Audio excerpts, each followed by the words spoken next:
I'm Ryan Moon. I'm the Director of Public Policy here at the Greater Des Moines Partnership. And thanks everyone for joining us today in person and online. As we usually do before every event, we cover a civility pledge.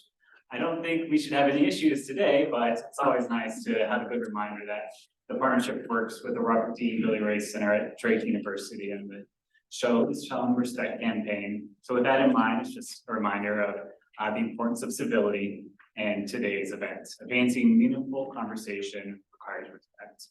In the partnership, we urge all Iowans to engage in active listening and be courteous to express their opinions on the issues. Together, we can have tough conversations in a respectful way and find common. As an organization, the goal of the public policy issue forums is to educate a broad audience on the variety of policy topics, so more people understand the issue and they can advocate to our elected officials. For 2023, we have 6 public policy issue forums scheduled to take place every other month on the 3rd Thursday at noon. We have 2 more forums occurring in 2023. Those would be on healthcare and the Iowa caucuses. So if you haven't registered for those, we encourage you to do that. Each year, the Partnership's Government Policy Council develops a state and federal policy agenda that the policy team uses to advocate on the state and federal levels. Included in our state and federal policy agendas around rural development, the partnership is focused on policies that support the recruitment and retention of business and talent throughout the entire state of Iowa. And that is paramount to our strong economy. To that end, the partnership supports investments in types of infrastructure to support business, people, and communities, including investments in arts, culture, and heritage, and recognizing the importance to economic development, tourism, and the attraction and retention of strong workers. You're not here to hear from me today. You're here to hear from this incredible panel that we put together. So I wanted to first start by introducing our moderator, Bill Minner. Bill, I know you said your bio is too long, but it's really good. So I do want to say, Bill Minner is the founder of the Bill Minner Group, a consulting firm focused on community development, rural partnerships, and economic vitality. His work includes contract executive leadership of the Iowa Rural Health Association and the Iowa Rural Development Council. Prior to the creation of his business, Minner served in the Obama administration as Iowa's State Director of USDA Rural Development. In that position, he oversaw an organization providing support for housing, community facility, energy, and businesses across rural Iowa. Between 2009 and 2017, rural development invested more than $5 billion in loans and grants in rural communities in Iowa. Before his White House appointment, Minner was an economic development director at Grinnell, Iowa. There, he also led downtown development, historical preservation, and tourism efforts. He started his career as a public radio reporter in Iowa and Ohio.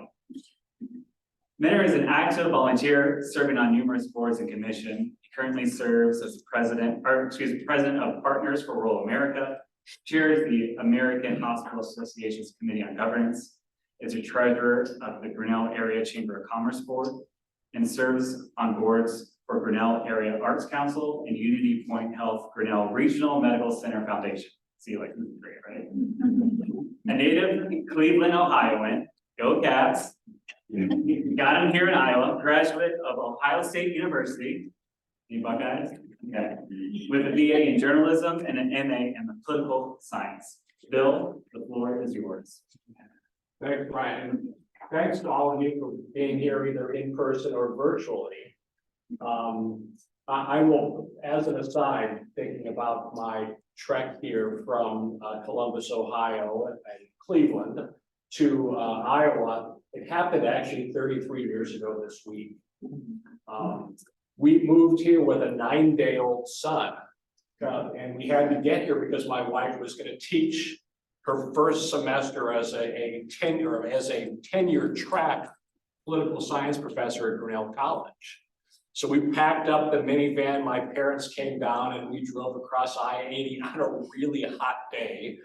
I was driving the U-Haul, my wife was in the car, she had my sister the newborn son, and the dog in the car, and of course the AC stopped working.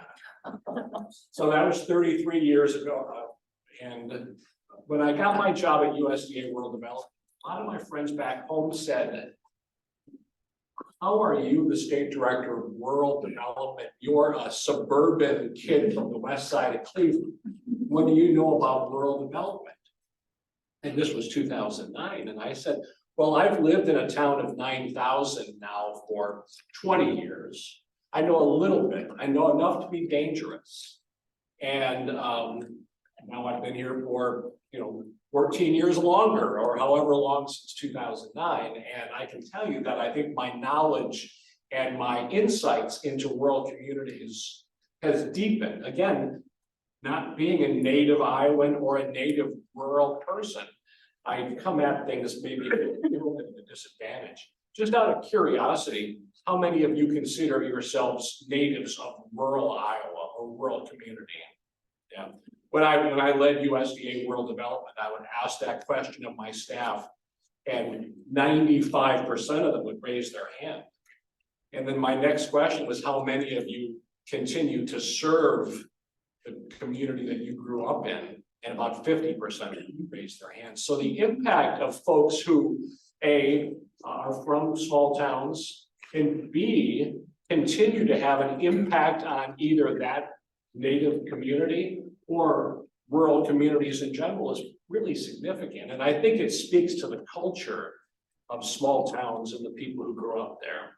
Again, as a suburban kid from the west side of Cleveland, my insights are somewhat influenced by my upbringing, but then again, having been in a town of 9,000 now for 33 years, I have evolved in my insights. We have a great panel of folks who are going to bring their perspectives on rural development to the table. And I will say, one of the things I've been thinking about this week is that the words rural development indicates some sort of movement, that there's progress occurring, because development is not a static word, it's an active word. And so development means you're moving, you're growing, you're doing something, as opposed to sitting back and saying status quo is fine. So I think that each of these panelists is going to help us explore that active word, that active verb of development, develop things from their own perspectives. So with that said, Katie Lord is here from Mid-American Energy. She's a native of Hillsboro, Oregon, a Cornell College grad with degrees in econ and business, and a University of Iowa master's degree in urban planning. Prior to joining Mid-American in 2019, Katie was at the city of Urbandale on its economic development team. She's held other roles in economic development at the Greater Des Moines Partnership, the state of Iowa, the Federal Reserve Bank of Boston. But since 2019, she's been on the economic advantage team at Mid-Am and focuses on business and community development activity. She's a member of the Des Moines Business Records 40 under 40 class from 2018 and is a 2020 graduate of Leadership Iowa. Glad to have you here. Next to her is Liesl Siebert from IEDA. Liesl AICP is a Florida native who came to Iowa in 2016. She has a background in community development, consensus building, land use, and placemaking. She works as the Rural Community Revitalization Program Manager within the Center for Rural Revitalization at IEDA. She is responsible for managing the governor's Empower Rural Iowa initiative, which is focused on developing policy recommendations, addressing rural Iowa concerns through 3 task forces and implementing the outcomes. And I think that Liesl is going to talk about that implementation. She manages 8 different grant programs, hosts an annual leadership program summit, and provides technical assistance to rural communities across the state. She's an ex officio, a member of the Iowa Rural Development Council, so she's one of my bosses. She is the interim chair of the Iowa Center for Employee Ownership, vice president of the APA Iowa chapter, secretary of the Keep Iowa Municipal Board, and serves on the Main Street Iowa Advisory Council. She's also a member of the Florida Bar and the Georgia Bar, holds a BA from the College of William and Mary, JD from Florida State, and an MSP from Florida State College of Urban and Regional Planning. So, Liesl, nice to see you. Liesl and I spend a lot of time together. Even though we live 50 some miles apart, it seems like we're always showing up at the same places, same meetings. Finally, Alex Lynch from the Greater Des Moines Partnership. Alex is the Senior Director of Business Attraction at the partnership. In that role, he leads the partnership's efforts in attracting new business to the Greater Des Moines area, bolsters the region's economic development activity. This is his fourth role in economic development, with past experience as the Executive Director of the Greater Dallas County Development Alliance and East Polk Innovation Collaborative. And prior to those roles, he was the Business and Economic Development Liaison for a member of Congress from the Iowa delegation. He earned his CECD designation in 2018. So thanks to all of you for being part of this conversation today. I'm going to have you each make some opening remarks. So Katie, you're immediately to my left. You go first. Okay, excellent. Well, thank you so much, Bill. Thanks to Ryan and the team here at the Greater Des Moines Partnership for having me as part of today's panel. Obviously, rural development is an incredibly important topic, not only to the central Iowa region, but to our whole state of Iowa. And to give a little bit more background on the work that I do at Mid-American. So our team, as a business and community development manager, I do manage activity here in central Iowa. And business and community development really do fall into two different buckets, if you will. So on the business development side, we work with all of our economic development partners to attract new business to the state, and also work with our existing partners and existing customers to help grow our local economy. And on the community development side, which is some of our, I'll say, more creative work, and where we get to do be more flexible and do a lot of different things, is where we get to work with all of our community leaders, but to help them build in strategy and different initiatives to help them advance their goals. And so at Mid-American, we take a holistic approach to community development, whether that is in urban centers here like in Des Moines or some of the more rural areas around here in central Iowa. So I just wanted to paint a little bit more of a picture of the work that it is that my team does, because we often like to say we're more than your pipes and wires, and I don't work anywhere near pipes or wires, but we're here to bring that value to all of the communities in which we work. And here in rural Iowa, or in central Iowa, rural development is a key piece of the work that we do at Mid-American. So I'm happy to be here today. And it was interesting to learn that we're both representing both sides of the country here today, from east to west, and joining an island. So Thanks. Liesl, go ahead. Sure. All right. Well, hello, everybody. I feel like I didn't realize our bios were going to be read. So well, that was a pretty good capture of what I do. So hi, I am with the Center for Rural Revitalization.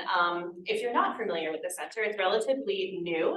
It was a direct outcome of the Governor's Empower Rural Iowa Initiative, which launched in 2018. So one of the first recommendations of those task forces that were created through that initiative was, hey, we should have a point person in state government who can be kind of the go-between between rural communities, rural people, rural businesses, and then kind of the bigger state government, because it's really hard to know what you don't know, and this state is a big place. I'm learning about programs all the time, so how can we expect everyone else to know about them? So I often feel like I know a little bit about a lot. I am not an expert, it seems like, in anything anymore, but I span everything from childcare to broadband to placemaking and housing and everything else between. So it's been a really fun adventure, and I have loved to get to work with all the partners here and some of the faces in the room. So looking forward to diving into the questions a little more. Great, thank you. Alex? Great, thanks, Bill. First of all, I should say, Bill, you'd probably be better off on this side of the panel, and I should be moderator, because your acumen and your experience is above finally. And I'll tell you, when I first started working for Senator Harkin 12 years ago, one of my first calls was Bill Leonard and say, tell me about economic development. So certainly appreciate what you've done for Iowa and it doesn't go anywhere, so thank you. So now I work at the partnership. I've been here for just over a year. You're here, so you guys have a little bit of an understanding of what the partnership is, but I'll just go a little bit more in depth about what we do here in economic development. So I'll start by saying, the textbook definition of economic development is tax base and jobs. So that means anything, right? The group that I'm a part of does business attraction, business retention, and expansion. That is certainly a huge part of economic development. We have targeted industries that we are focused on bringing to our Des Moines territory. Back up a little bit, when we say Des Moines, we think Des Moines, right? But we are 11 counties, which most of those 11 counties are rural. So we certainly have a huge stake in making sure that those communities are doing really well and succeeding too. So we have our traditional economic development group. Out of that group, we also have some research assistants that can help us with jobs and workforce and anything that a prospective company may need. On top of that, we've got a talent and attraction group. Janae back there works with that group, and that's trying to bring workforce to our territory and keep our workforce here. We have a business resources group working mainly with our small businesses and our chambers of commerce to make sure that they have what they need to be successful, because those small businesses obviously are a huge part of economic development, making sure that our communities are have a lot of strength. Government relations team, obviously putting this on, which you guys do up at the State House and federal level, is very important to what economic development is. And then what am I missing? Startups, I said startups. And then we have an events team as well. So all that to say, when I was trying to make my own definition of rural development, the words that kept coming to mind were site attraction, business retention, but also placemaking, events, workforce attraction, workforce housing. Usually, sometimes that comes before workforce attraction, or it's hand in hand. And then just a convener of people and ideas and thoughts, and being a positive influence for the community. So that's what those local economic development officials for rural development, in my mind, do. And what we can do to supplement that at the partnership is help them with resources.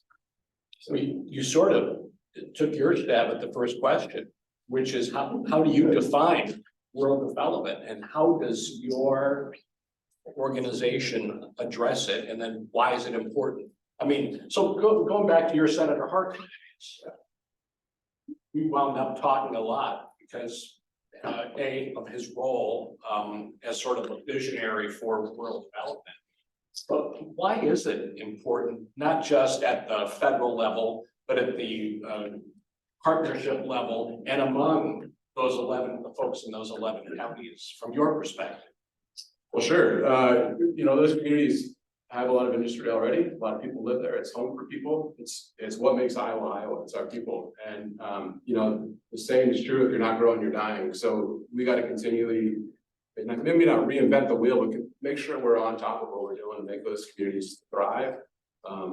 One thing I didn't mention was we have a diversity, equity, and inclusion group here, and that's certainly important with those communities to make sure that they are growing. Our school districts are on strength, and they have the resources they need.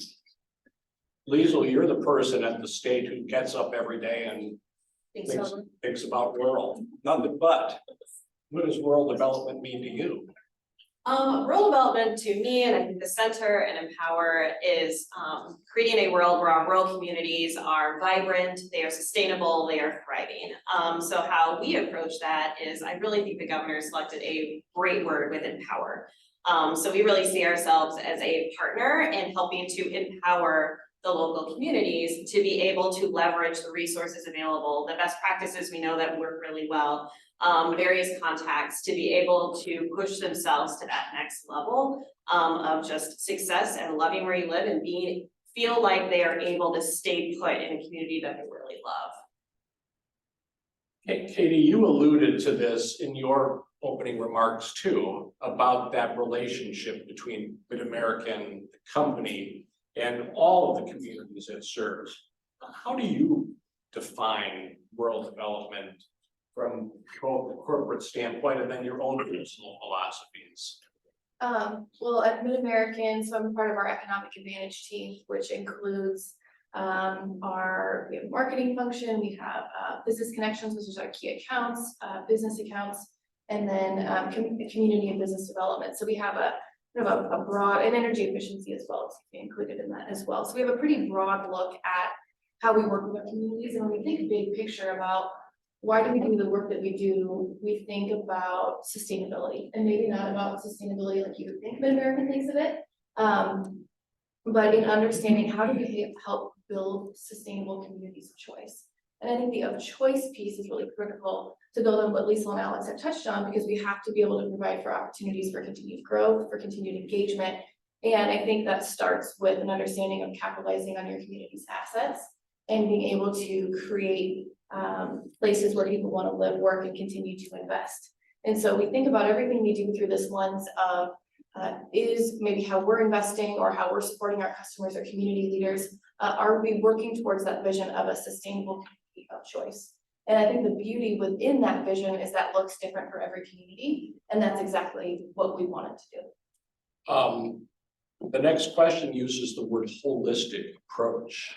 Can you talk about the way Mid-Am kind of addresses, I mean, if you're a big company with a big footprint, and yet you're at the same time working holistically with some of these really small towns that are not just users, in some cases, they're also producers, creating assets for the company as a whole. How do you, as part of that team, kind of walk that line? Yeah, I think that's a great question. And so I would say under the guise of sustainable communities of choice, we have something we call the three-legged stool. And that's how we view and make all of our business decisions. And it's, are the decisions we're looking at and the choices we're about to make, do they support the affordability of the power and gas that we serve to provide to our communities? Did it support reliable service for all of our customers and incoming prospects? And then does it support the sustainability and the long-term commitment that we're making an investment within our communities? So we take everything through that lens. We now know that, and Alex might be able to attest to this, and some of the prospect visits and site visits that we're in together, is that you're typically on the power side, especially the utility service and the price and reliability and sustainability that comes with that is a huge driver of business decision making. And so we know that that's part of the advantage that we do bring to the communities that we serve, and that's a huge foundation and a lot of communities that folks can rely upon. But I would say, like I opened with my comments, that we try to walk the walk and walk the talk, that we're more than just a utility provider. And so it's not only about providing affordable, safe, and reliable service to all of our communities and customers, but it's how do we continue to be more than that? What's that next level? And on my team in particular, we have something called our EA 365 program. It's a grant program we offer to all of our economic development partners. And it looks at two different buckets of funding. So it's truly a strategic initiative bucket of funding, where we can look at building the foundation for a sustainable future and what does that look like for a community, and then enhancing the local economy. So we know that communities may be in different spaces, and then within each of those, they may need something related to housing, they may need something related to site readiness. You know, there's all these different foundational building blocks that we want to be able to support. And then also we activate our volunteers through our CARES corporate citizenship program. And that's a unique way that we engage our own employees, but through volunteering and giving of their time and treasure and talents in all of our communities. So it's not just providing utility service, but it's asking folks to step up and be local leaders and say, you know, what are you passionate about? How can we impact this community? Because it's not only where we are there to provide service, but we're a local employer in many rural areas. And we have employees that live in all of our communities that we serve as well. So we want to be that holistic service provider, but then also partner at the table for all of those important needs as well. Great, thank you. Liesl, we just had a birthday of Empower, didn't we? The 5th birthday, 2018, downtown Greenfield. Well, that was before me. Winterset. It was before Liesl. So the governor went to downtown Winterset and signed the executive order. Can you talk a little bit about those 5 years, of which you've been part of it for 4? And for me for once. Again, yes, Liesl was at the Department of Cultural Affairs cheering us on from the peanut gallery, so to speak. And then she was handpicked through an arduous process with great candidates, handpicked by the governor for this role. In these 4 years of your reign and the 5 years of Empower, what has been in your mind most successful and how has it been, impactful in the big picture? And this is a really unique approach too for a state to create an entity like this that runs parallel to an existing organization like the Rural Development Council. Right. Well, Empower Iowa was a really unique initiative in and of itself, and its first 3 years, the task forces that were created came up with recommendations every year for the governor. And then for the past 2.5 years, we've been working on implementation for those. So in the question, it talks about we have the Investing in Rural Iowa group, and we have the Growing Rural Iowa group, and then the Connecting. So each of those 3 task forces are made up of people who live, work, breathe rural Iowa. So in case you were concerned that the center is managed by someone from Florida, all of the ideas come from rural, which is a really big deal. And also, as Bill alluded to, the Rural Development Council is a really strategic partner, a very intentional partner in Empower Rural Iowa, which has made it again, a really great partnership because as many of you probably know, the state can do some really great things, but the state also has limitations. So to have that partnership with the nonprofit has been really powerful. So we each can kind of piggyback off of each other. So the Empower Iowa is co-chaired by the Lieutenant Governor and by, I guess, the past chair, but was current chair at the time, Sandy Eric. So we have that kind of overhead structure of being really intentional about making sure that we have that state representative, but then also that nonprofit. And I think it's interesting because our task force members are primarily rural, and primarily the members of the Rural Development Council are service providers. So when we are able to get everyone in the room together, it has created some really cool synergies. And this is completely outside of the more intentional programming that the center is doing. This is just creating the opportunity for conversations to happen. And I think the Rural Development Council already had a great model for that, where they were doing quarterly meetings with their members, and Empower is essentially hijacked 2 of them a year, where we get everyone together in the same room for a full day. It's actually become a field trip day, which is really special. We go out to rural communities to have these meetings. And it's been interesting to see the relationships that have developed just based off of getting people in the room together, which doesn't happen often enough sometimes. We can get really siloed. So that's been a really powerful outcome that I don't know if it's talked about enough of Empower, has been trying to make sure that those conversations are happening. And then on the more kind of intentional programmatic side of the outcomes of the task forces, my role is to help with that implementation piece. So I actually now I wonder if Lieutenant Governor Sandy Eric knew where this was even going to go when it was launched in 2018. But since then, we have launched 9 grant programs, 8 of which are active. A leadership exchange convening. We're going in for our 4th one this October. October 26th and 27th, registration is open, and it is open to all. That's my shameless plug. And by open to all, I mean we have actually partnered with Leadership Iowa this year to make it statewide, so it is urban.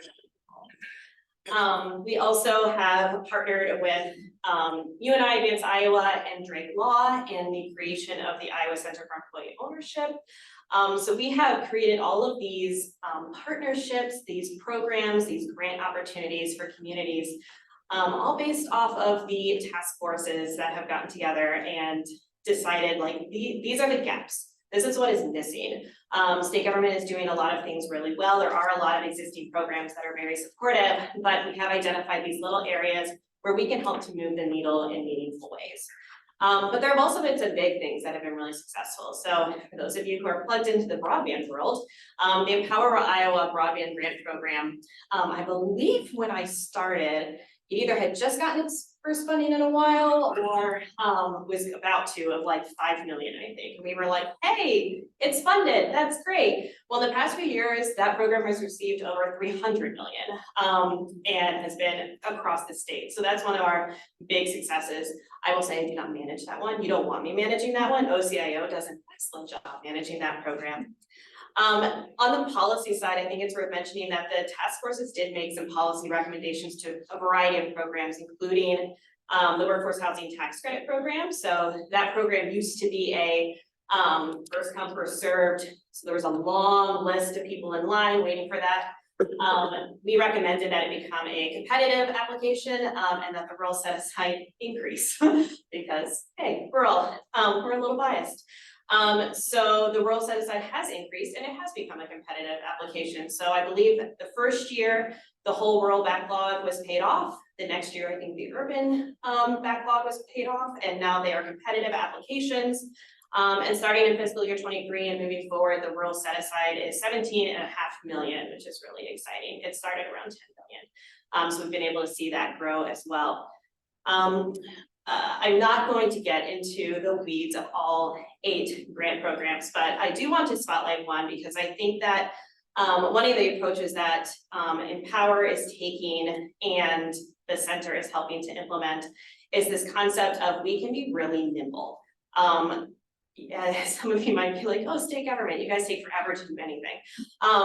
Well, I somehow am able to be much quicker. We're not talking a ton of funding, but we're talking kind of quick programming, quick turnaround, able to trial error in a way that is not always possible with some of our other agencies, departments based off of their funding flow. So one program that we have recently launched that is a pilot initiative that we're really hoping can become this new model of kind of incubator for concepts that we can then launch into the world and hope someone else catches, is the Iowa United First Aid. So if you have heard of it, it used to be called the Rural EMS Pilot, but we renamed it. It is a model off of United Hatzalah in Israel, where they had a problem with traffic and their ambulances getting to emergency response. In rural Iowa, we have a problem with distance. So we have essentially the opposite. But they leverage volunteers. So they get volunteers, they give them go bags, and they give them an app technology that's very similar to Uber. So if there is an emergency, they tag these volunteers that are near the issue, and the volunteer can be like, oh yeah, sure, I'll go provide first aid and try to stabilize the situation while we wait for an ambulance to arrive. We are piloting that in 3 rural communities to see if we can use a similar design to help address the issue of our ambulances going across a much larger distance that can sometimes be helpful. So I'm really excited about this, but the interesting thing not only about the potential to save lives through this model is the concept that the center and Empower is becoming this kind of incubator space where we can test out programs, see if it works well, see if communities respond, and if it actually helps out the issue. And then maybe hand it to another either state agency or nonprofit partner who wants to kind of take it from there. So it's been a real learning curve over the past 5 years, but it's been exciting. And who knows where we'll go from here. Thank you. Alex, what Liesl described as are some remarkable public-private partnership outcomes. You know, you've been on the ground doing this work for a number of years. Do you have other, the absence of silos is a big deal. And anytime you can pull these public entities with private entities, either for-profits, nonprofits, educational, et cetera. Give us some examples in your mind of some things that have worked across those structures. Absolutely, there's several I can think of, but I think I probably have the most knowledge in Perry because I was in Dallas County before that. I see Creighton and Grace back there representing Dallas County. So Perry, obviously about 45 minutes northwest of here, town about 9,000 people, and they've got a lot of industry already there, about 4 or 5 good-sized businesses that are mostly manufacturing. But the city has a volunteer group made up of business owners from each industry, bankers, lawyers, city officials, Greater Dallas County Development Group, that get together about once a month or so. And this was probably 15 years ago, they were able to purchase some ground on the southeast side of town where they knew the city had wanted to put infrastructure at some point, or was close by. So they purchased that ground. Out of that, they worked with the state and Greater Dallas County Development Alliance to make that a certified site, which is a great program for business attraction. But then they also worked with their local utility providers. This case was Minburn Communications, which is their telco provider, to access USDA rural development revolving loan grant. And they built a spec warehouse, spec building, I should say, about 30,000 square feet. That was successful. Company moved in, they're still there. They've actually expanded since then. I think that was about 6 years ago they first moved in. So they did it again, successful again. Another company moved in and then they just finished their third building off of a revolving loan. And actually, Bill, you might not want to know this, but this last time around, they didn't use the USDA revolving loan fund. The bank and the city chimed in and said, we want to be a part of this. I think we can do this, and it's a great model. And we believe in it enough that we're going to put our names behind it too. So that's been fantastic to see. We've had several site visits there. There are also 2 other businesses on that property as well. It's about 200 acres when it was first built that have moved in there because of the abundance of infrastructure. The community is very supportive of it, and it's a nice property to be on. So that's just one example that Perry's done. I could get into a little bit about what they've done with the Hotel Pattee. That same group has worked to renovate the Hotel Pattee. They ran into some cost issues, and with the city, they took that over, made all the renovations that were necessary. I think there was a lot of for whatever reason, there are a lot of mechanical issues that weren't fixed at the appropriate time, and so I needed a little bit of infusion of cash to get that taken care of. That's a big deal, because when you had in private ownership groups controlling that asset, or assets plural in Perry, the predictability of who's the owner, who's the operator, was a challenge for the city, and it was that partnership, you know, the collective will in Perry that took that private ownership element and instead is making it a community asset. So that's a great example. Absolutely. You know, I'm gonna take this next question, but I'm gonna give it a little bit of a turn, because I think that in small towns, one of the big challenges they face is capacity. Who's going to make something happen, or who's going to understand the programs, the resources that exist to do a project? Can you each think about maybe existing resources that could be better utilized, or that need to be preserved or expanded to help address this capacity issue? And again, I realize I've tweaked the model a little bit, but it's in my mind the 900-pound gorilla in the rural room is who's going to get these things done. What do you think, Katie? Yeah, no, that's a great question. And as I'll say, I don't have an example of a specific resource, but I can read into that a little bit with how to work up to that maybe. I think what I've seen be most successful in the communities that I work in, whether it's rural or urban or suburban, is it's a couple different things. It's think outside the box when you're trying to figure out who to bring to the table. And a step further behind that is bring those folks in to build those relationships long before there's ever an ask or a need for funding. So be really strategic about who you have on your boards, who you have on a development council, who you have in your corner, so that before there's even a discussion about, here's a need in our community, how can we fund this? You've got people at the table with you saying, oh yeah, I agree there's a need because I've been here, I see what you're dealing with, I understand.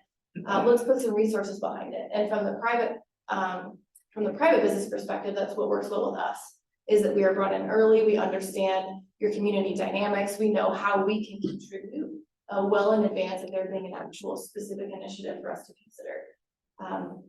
So I think from my perspective, and I'll let these folks talk about maybe some specific programs, but it's leading into that. How can you be intentional in setting yourself up for success well in advance of that day where you say, okay, now let's put an initiative together and let's bring some partners together. Take that apart further before you begin and make sure you have the right folks. Quick question. Yeah. Who is that point of contact for you? Is it the city manager, city administrator? Is it the chamber director? Is it the economic developer? Or is it, you've seen one small town, you've seen one small town? No, I would say it's all different. It truly just depends. I mean, typically for us as a utility partner, we do sit on the boards of directors for many of our economic development groups. But it depends on, who that community activator is. We talked about, how do you get those folks around the table? How do you know who's going to get those things across the finish line? So often it's that person that we have a strong relationship with, and that can look different in every community. Liesl, you are the straw that stirs the drink from a capacity standpoint. Well, what would you like to see happen, or what would you like to highlight from how do we get these resources to folks who need them? Okay, well, I'm actually gonna build upon what Katie was saying. I think an underutilized resource for some communities, and some communities that crack that code, is to reach out to like program managers or the state, like way before your application is denied, essentially. We are real people and we love to talk to you about your ideas, your projects, your initiatives. Essentially hopes and dreams. The number of times I have long phone conversations about someone's hopes and dreams for their organization, I couldn't count. And it's actually very inspiring. So then it's like, okay, let's figure this one out. Also, we as program managers, grant managers, we don't really like to get bad applications. We would much prefer to get competitive, good, strong applications. So I do feel like that seems to be kind of the secret to the communities who have kind of cracked the code, is they're like on a first name basis, maybe even have cell phone numbers of some of these program managers, and they just know who to go to. And not even who to go to, they're like, our numbers are out there. It's not that hard to find. If you have found the grant, you have found the contact name. So just reach out and make sure you're on the right track. I also feel like somehow in here, I need to mention leadership, because whenever you talk about capacity, leadership development is such a big piece of that. And something that I think, when you talk about kind of, you've seen one small community, there are a few under 1,000 communities that are just trucking along and doing things that are so impressive, and it really comes down to leadership. And yes, that can be hard to replicate, but I do think communities need to not see leadership development as icing on the cake. It needs to be a really strategic, intentional component of that community's kind of growth. And whether it's a city-led initiative, a chamber, a random person who just thinks it's important. Really trying to make sure you're bringing new faces to the table, you're bringing diverse faces to the table, you are kind of encouraging ownership of whether it's projects, initiatives. That makes a really big difference in kind of the overall success of the community at large. So, and so shameless plug, you should all be attending the leadership exchange event that I've already plugged once and will continue to do so. But Okay, Alex, I'm gonna twist this question again, okay, for you, because you're special. Thanks. So this is me wearing my hat as the treasurer of the Grinnell Area Chamber of Commerce Board. We're a member of the partnership, so we benefit from some of the capacity that you have. Can a rural community survive as an island? Or talk about these partnerships, relationships, collaborations that are important. And can a small town be an island and still survive, even if they have great leaders? Yeah, and I feel like I should talk about this from my previous positions instead of being in partnership, but the amount of resources that partnership brings to organizations like Grinnell or Dallas County or East Polk County are second to none. I mentioned the research that Marlena does back there for odds and ends, business attraction. So that's my job now. I'm going to tout that and say it's a great job. But we're out and about working 14 to 15 trade shows in targeted markets a year to market our whole 11 county territory, to make sure that we're representing and trying to bring business leads in. And we've been in Grinnell a few times this year already, within the last year, bringing some of those businesses in. So we'll bring those resources in. We'll be your partner when a project comes along to help you through that process, as we work on this quite a bit. And then just go into the whole partnership organization. working with Meg's team when I was in my previous role, the business resources group was invaluable and what they can offer to the small businesses and troubleshooting. You know, a small company is having some growing pains and needs an educated eye to look at maybe their balance sheet or something like that. We can help with the resources for that. Workforce talent attraction. There's so many businesses who are already in our communities or are looking to come to town who say, oh, great, you've got 2.5%, 3% unemployment and a labor shed of 450,000. That's great, you're growing, but where can we find our employees? So we got to continue to be creative with that. That's something that we as a partnership can assist with. For the record, I do not believe a rural community can be an island. There has to be some sort of friend group to help them along. So I want to, we've got about 10 minutes, 8 to 10 minutes left. I want to throw out the opportunity for you all to ask questions either in the room, online, or both. And we'll take some in-person questions first. If anyone has a question for the panel or would like to have something elevated. Yes, go ahead. And identify yourself, Sure. please. Sure. Craig Cox, Greater Dallas County Development Alliance. Had a conversation this morning that kind of surprised me. That Debbie Durham in a recent event stated she believed the legislature would focus on eliminating TIF next year. In your opinion, what are you seeing TIF being used within the rural development? And follow up, what's going to happen for rural development, economic development, if the legislature continues to eliminate economic development tools? So tax increment finance, TIF, seems to me it's been a target every year. Let's see, team, maybe. I'm happy to take that one. Sounds good. It's vitally important to our communities. And that was actually something that I thought about coming into this panel. Tax increment financing, we have John Danos here who can probably speak to this to all of us, is really the tax increment financing and abatement to a smaller level is the only incentive that a city has to help a business grow or come to town. If you take that away, you know, then their hands are tied and it's tough to compete. And I think I should also back up and say that none of these businesses that are coming to town or developments are looking for a handout. You know, almost all of our cities are coming to the business or to the developer and saying, okay, where's your gap? What are the issues? Let's sit, talk through this. And that's when you have an educated decision about, okay, you're gonna have this much tax value for the next 100 years. We can talk about, you know, offering you some incentives to help out with your growth in the near term. So I think it'd be detrimental to any growth if we lost it.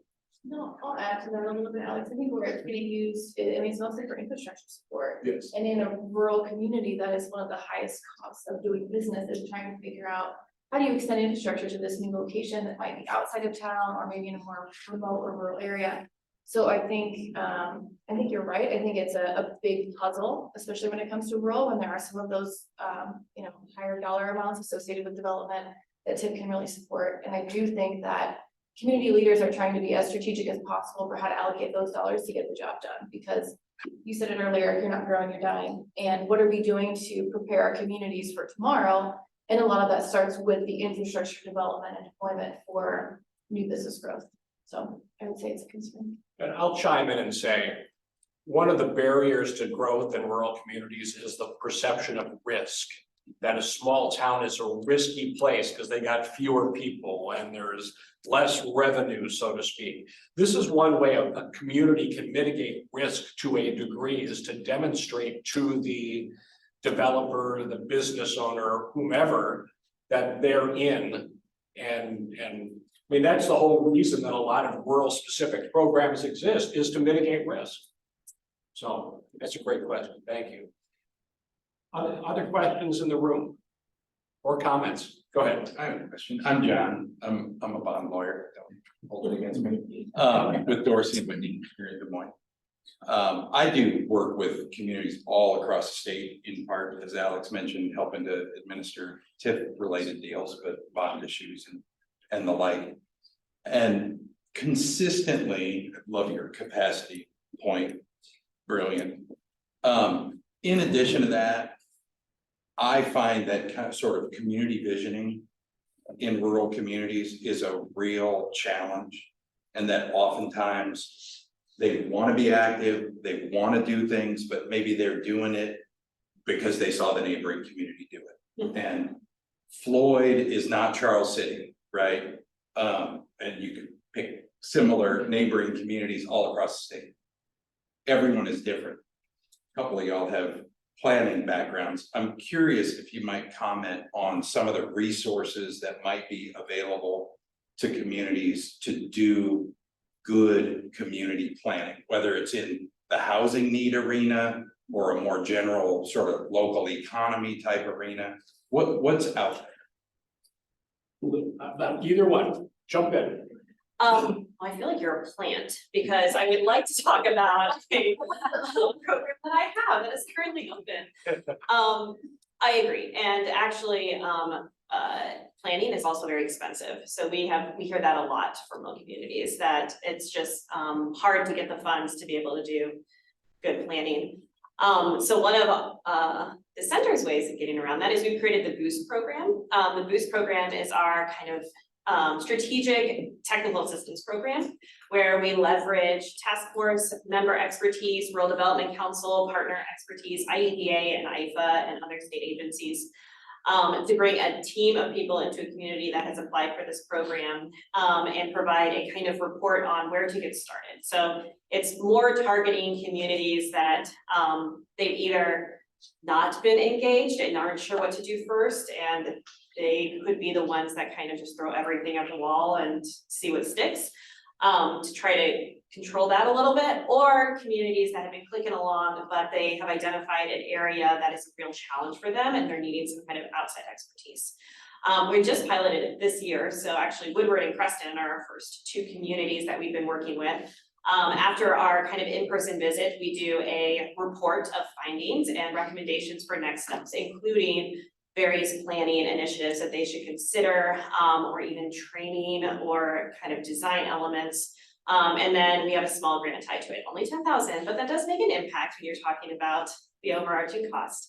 That can only be used for soft costs, so only for kind of your planning grants, what have you. So our goal with that was kind of exactly what you're saying, is to encourage communities to be thinking holistically before they maybe do one-off projects or just get started on some kind of maybe random planning effort, where they can maybe think strategically about what they need to do. We also do have more targeted planning grants. We have a housing assessment grant program where we partnered with ISU Extension and Outreach. All communities that apply for that grant have to partner with ISU and go through their rural housing readiness assessment process. That one's been one of our initial programs, and has been really successful. We've had, I think we're up to 50 or 60 communities now that have gone through that. And then we also have a childcare planning grant that started as a childcare market study grant, and we've shifted it this year to include if someone needs to do a feasibility or a financial plan or something like that. So we are trying to provide funding to encourage communities to make sure they have good plans before they just do something, Right. Without knowing if that's the thing they should be doing. So those would be at least the three that I personally. Yeah, and I would add on to that, your community colleges and the regions organizations as well across the state, typically they all have a community development or economic development arm, and they're looking for ways to help communities out. So there's community colleges all across the state. There's usually some business development office, community engagement office. Call those folks and ask those questions. They'll often be able to point you towards resources they have in-house. Or sometimes working with students even is a great example, or a great way to help make those dollars go further. So for example, I'm in Mahaska County right now. They're taking an interesting look at a strength they've determined is that in Mahaska County, they have more acres of open space and trails and recreation land than many of the other counties in the state of Iowa. So understanding that asset to them, pairing that with IEDA and some of the tourism's office focus on data around utilizing and the benefit of those recreational opportunities, they're trying to figure out, like, how do we understand and learn more about this? And so they're actually working with Iowa State students, and it's funded by the county, the Conservation Board, and the city of Oskaloosa to take a look at how do we put together a plan to activate these resources that we have with a really limited budget. And so they're doing a parks comprehensive plan. And so again, it started with identifying that strategic asset they have, then figuring out how to bring in other partners and leverage other resources. But I think a lot of those first conversations can happen locally within your community or maybe a nearby community at a community college. Thanks, great question. Do we have time for our one online question, Ryan? I think we can, let's try it, it's a big challenge in rural Iowa. The question online is population decline in rural Iowa. Any solutions you guys have for some of those? To clarify, the population decline in rural Iowa has been going on since 1900. So we're really good at it because we've been losing population for 120 years. Thoughts? I mean, okay. If Debbie was here, she would say people have more babies. So there's that. I'm doing my role, so come on, guys. I mentioned, I think it's not becoming a shameless plug for all of my grants, but I did mention that we had 9 grant programs, now only 8 active. The one that is not active was called the Rural Return.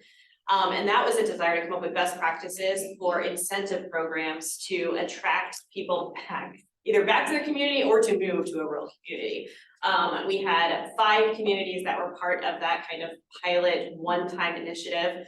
And got some really interesting looks. I will say that a lot of our rural communities have the best luck attracting their boomerangers.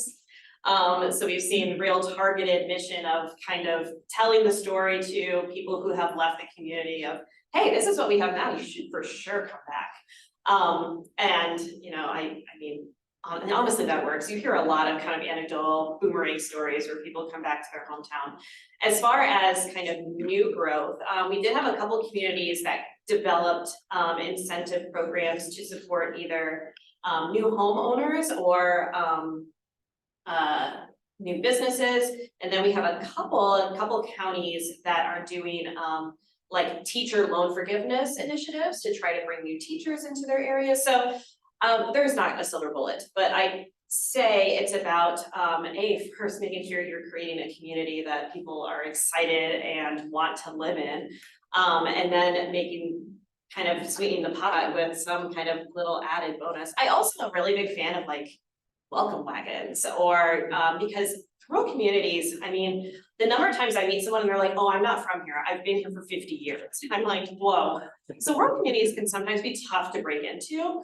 So communities who have a kind of set up either person or group that can provide even like a welcome basket or somehow make someone feel included, invite them to the events, can make a big difference too, to make sure that that person feels included, especially if they are an outsider, and that they might be then encouraged to be able to stay. And I think I've heard the like magic number is like 3 years. If you can keep someone for 3 years, they get embedded enough to where they might actually want to stay there. So that's the goal. We are out of time. Thanks to this panel for being part of the conversation.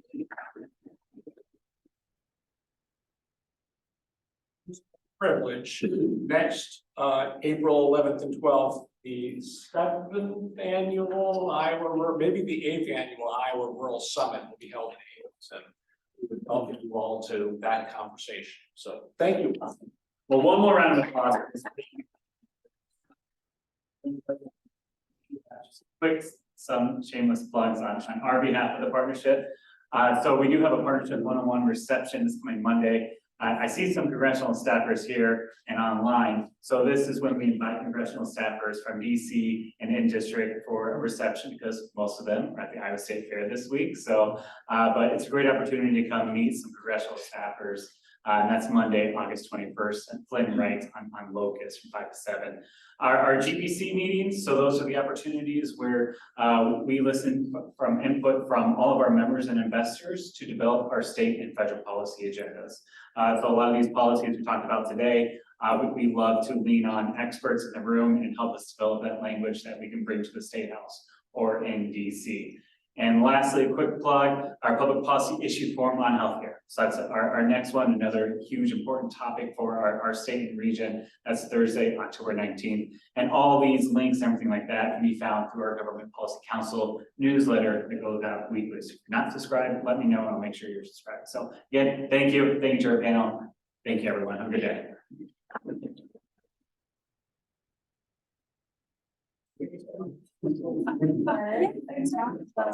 No, that's right. I didn't